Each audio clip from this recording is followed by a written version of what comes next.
Jewel joins us now. We're also joined by our good friend, Dr. Phil, to share some insight on Jewel's condition.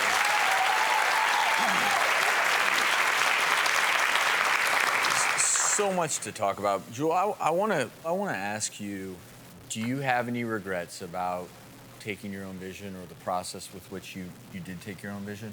I don't have any regrets taking my vision. I believe I should have been born blind, and I'm happy the way I am. I do have some regrets about the way I did it, but in the end, I'm happy the way I am. Dr. Phil, with all due respect to Jewel, but I am having a really hard time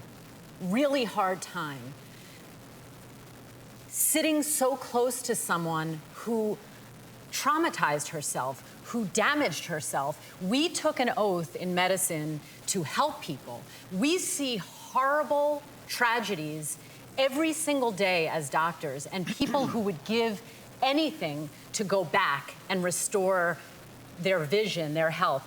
My heart is beating out of my chest. I can't even make sense of the emotions I'm feeling, because to hear someone say, I've always felt I should be blind. Well, I've always felt I should be the Queen of England, but I'm not going out to become the Queen of England.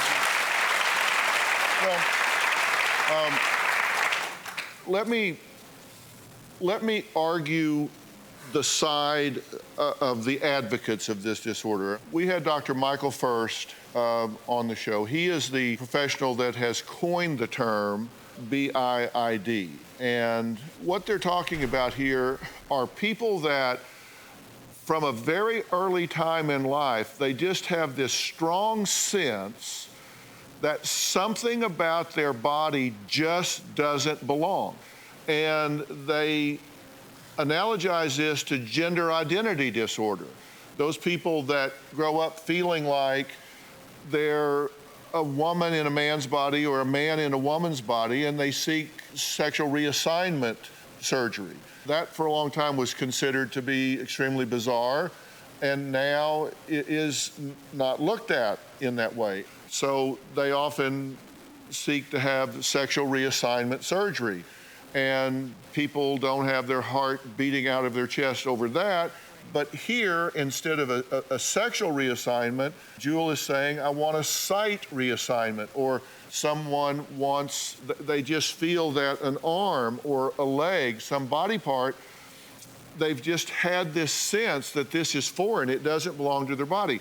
And you have to go through a differential diagnostic process. It has to be, you have to rule out psychosis. And the people that wind up with this diagnosis are well adjusted in every aspect of their life, but they just can't get past this one thing. And what is required before anyone would ever consider doing something that's irreversible, like amputating a leg or removing someone's sight, is they have to go through extended periods of counseling. They have to live as they seek to be for a couple of years. Like they have to do what they call blind simming, or simulating blindness, or living as an amputee for a couple of years. So extended counseling, a couple of years of living that way, to see if in fact that is truly what they want.